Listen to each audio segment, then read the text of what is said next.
राधे राधे दोस्तों, हम सभी जानते हैं कि श्री कृष्ण जब बहुत छोटी सी उम्र में अपने वृंदावन को छोड़कर चले गए तो उसके बाद वृंदावन जैसे सूना हो गया। गोपियां श्री कृष्ण के प्रेम में कैसे तड़पती थी, क्या थी हमारी राधा रानी की विरह वेदना, इसके बारे में तो सब बात करते हैं। हमने इसके बारे में अनेकों बार सुना, लेकिन बहुत कम लोग जानते हैं उन लोगों की पीड़ा जिन्हें सबसे ज्यादा दुख हुआ श्री कृष्ण के चले जाने का, जिन्होंने सबसे ज्यादा सहा। उन माता पिता की गाथा आज हम आपको बताने वाले हैं, जिन्होंने हमारे नन्हे से कान्हा को पाल पोस कर इतना बड़ा किया था। आज के इस वीडियो में हम आपको बताएंगे कृष्ण के चले जाने के बाद माता यशोदा और नंद बाबा की असली हालत। तो दोस्तों, ये कहानी उस समय की है जब महाभारत से पहले श्री कृष्ण के भेजने पर उद्धव जी एक बार नंद जी और यशोदा माता से मिलने आते हैं। उनका हाल चाल पूछने वो वृंदावन आते हैं। वो पहुंचते हैं नंद बाबा के घर, उन्हें आवाज लगाते हैं तो अंदर से एक बहुत ही दुबला पतला सा व्यक्ति बाहर निकलता है, जिसकी आंखें बिल्कुल पूरी तरह से अंदर धसी हुई हैं। वो कहते हैं कि मैं नंद ही हूँ, बताइए क्या काम है। तो उद्धव जी ने उन्हें अपना परिचय दिया कि मैं श्री कृष्ण का मित्र हूँ और उनका संदेश लेकर आपके लिए आया हूँ। तो नंद बाबा ने उन्हें अंदर बुलाया और बैठाया। उन्होंने कहा कि बैठो, तुम बहुत थक गए होगे, भूख तो लगी ही होगी, मैं तुम्हारे लिए खाना लेकर आता हूँ। और जब उद्धव देखते हैं कि घर की रसोई में क्या है, तो रसोई घर में जाले पड़े हुए थे, जैसे जब से श्री कृष्ण वहाँ से गए हों उस रसोई घर में दोबारा कभी खाना ही ना पका हो। नंद जी खाना लेने गए हुए थे। उसके बाद जब ये सब काम हो चुके हैं तो उद्धव जी और नंद बाबा बैठकर एक दूसरे से थोड़ी बहुत बातचीत करते हैं। उन्हें श्री कृष्ण का संदेश उद्धव जी देते हैं। वो नंद बाबा को समझाते हुए कहते हैं कि बाबा, आप बड़े ही सौभाग्यशाली हैं कि स्वयं श्री कृष्ण ने, परमपिता परमेश्वर ने आपके यहाँ जन्म लिया। पर वो किसी का बेटा नहीं है, वो किसी का पुत्र नहीं है, वो भगवान है और ये उनकी लीला थी कि उन्होंने आपके यहाँ जन्म लेने का फैसला किया। तो आप ये विलाप करना छोड़िए और ज्ञान मार्ग पर चलिए। नंद बाबा कहते हैं कि मैंने तो तुम्हें कृष्ण का मित्र समझकर एक समझदार बालक समझा था। बृहस्पति जी से शिक्षा प्राप्त की है तुमने, थोड़ी तो समझ होगी तुम में, लेकिन तुम तो साधारण बालक निकले। तुम कहते हो कि वो किसी का पुत्र नहीं है। दूसरी बात, जिसके पुत्र नहीं उसे त्याग दिया हो, वो भला कहाँ से सौभाग्यशाली हो सकता है। चलो मान लिया हमसे गलती हुई होगी, हमने उसे पुत्र कह दिया, लेकिन तुम बताओ, क्या किसी भगवान से भी कभी गलती हो सकती है? उसने हमें कितनी बार बाबा कहा है, यशोदा को मैया कहा है। जब गोपियां उसे चिढ़ाकर कहती थी ना कि यशोदा मैया गोरी, नंद बाबा गोरे, बलदाओ भैया गोरे, तू कहाँ से काला कलूटा इनके बीच में आ गया, तो वो बेहद क्रोधित हो जाया करते थे और मटकियां फोड़ देते थे और घर आकर यशोदा मैया से रोकर कहते थे कि मैया जा, कह दे मरी से मैं तेरो छोरो हूँ। तुम कहते हो वो भगवान है, चलो मान लिया कि वो भगवान है। एक बात बताओ, तुम्हें लगता है तुम्हारे एक कहने से मेरा दुख कम हो जाएगा?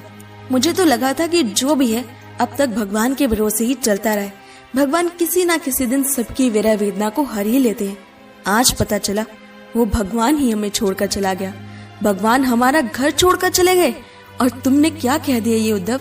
इतने समय से उस भगवान के सहारे ही तो जीवित थे, अब तो जीवित रहने की भी इच्छा नहीं होती। इतने में यशोदा मैया बाहर आती है और देखती है कि नंद बाबा किसी से बातें कर रहे हैं। अचानक से उद्धव को देखकर उन्हें लगता है कि एक बार को उनके कन्हैया वापस आ गए हैं और वो कान्हा कहकर उनकी ओर दौड़ती ही हैं। तो नंद बाबा कहते हैं कान्हा नहीं है, उनका मित्र है। उसके बाद उद्धव मैया को बताते हैं कि श्री कृष्ण आपको बड़ा याद करते हैं।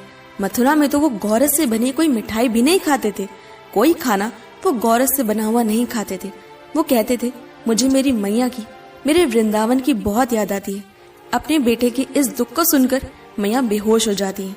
नंद बाबा यशोदा मैया को अंदर लेटा देते हैं और उद्धव से कहते हैं कि उतनी देर ही आराम करती हैं जितनी देर वो बेहोश रहती हैं, वरना पूरे बरसाना और वृंदावन में घूमती रहती है।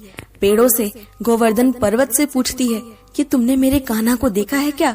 तुमसे तो वो बहुत प्यार करता है, उससे कहना उसकी मैया उसे बहुत याद करती है, अब वापस आ जाए।